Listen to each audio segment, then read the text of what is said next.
आदेश जनतेचा न्यूज चॅनेलमध्ये आपलं सगळ्यांचं सहर्ष स्वागत। पाहूयात काही ठळक आणि महत्त्वाच्या घडामोडी। छत्रपती शिवाजी महाराज आणि छत्रपती संभाजी महाराज यांचा अपमान करणाऱ्या प्रशांत कोरटकर कडील रॉल्स रॉयल जप्त होणार। अभ्यासक इंद्रजित सावंत यांना फोनवरून धमकी देणारा प्रशांत कोरटकर अद्याप फरार असून पोलीस त्याच्या शोधात आहेत। मुख्यमंत्री देवेंद्र फडणवीस यांचे नाव घेऊन छत्रपती शिवाजी महाराजांचा अपमान करणाऱ्या प्रशांत कोरटकरवर आता सीआयडीकडून कारवाई होणार आहे। प्रशांत कोरटकर वापरत असलेली रॉल्स रॉयल्स ही आलिशान कार सीआयडीकडून जप्त करण्यात येणार आहे। ही गाडी हजारो कोटी रुपयांचा घोटाळा करणारा महेश मोतेवार याच्या नावावर आहे। प्रशांत कोरटकरने इतिहास अभ्यासक इंद्रजित सावंत यांना फोन करून धमकी दिली होती आणि त्यावेळेस त्यांनी छत्रपती शिवाजी महाराज आणि छत्रपती संभाजी महाराज यांच्याबद्दल अपशब्द वापरले होते।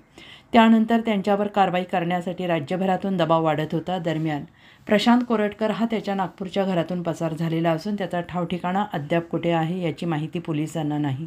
प्रशांत कोरटकर याच्याकडे असलेली रॉल्स रॉयल ही गाडी जप्त करण्यासाठी सीआयडीने हालचाली सुरू केल्या आहेत। प्रशांत कोरटकर सध्या मध्य प्रदेशातील इंदूर भागात असल्याची माहिती सीआयडीकडे आहे। प्रशांत कोरटकरकडे असलेली आलिशान रॉल्स रॉयल कार ही हजारो कोटींच्या घोटाळ्याचा आरोप असलेल्या महेश मोतेवार याच्या कंपनीच्या नावावर आहे। मोतेवारला 2015 साली अटक झाल्यानंतर त्याची मालमत्ता आणि गाड्या जप्त करण्यात आल्या होत्या। मात्र आश्चर्याची गोष्ट म्हणजे 7 ते 8 कोटी किंमत असलेली ही गाडी जप्त झाली नव्हती।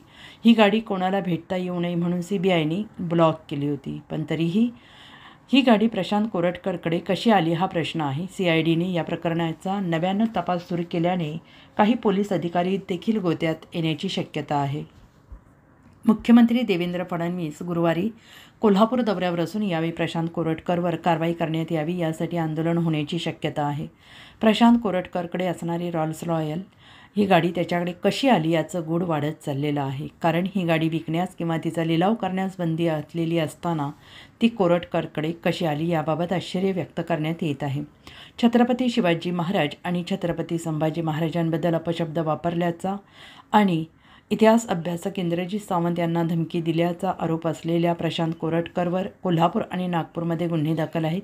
कोल्हापुरातील प्रकरणात त्याला जामीन मिळाला असला तरी नागपूरच्या प्रकरणात तो फरार आहे। नवनवीन बातम्यांसाठी पाहत रहा आदेश जनतेचा न्यूज चॅनेल। लाईक करा, कमेंट करा, कमेंटद्वारे आपली मतं आमच्यापर्यंत पोहोचवा, सबस्क्राईब करा।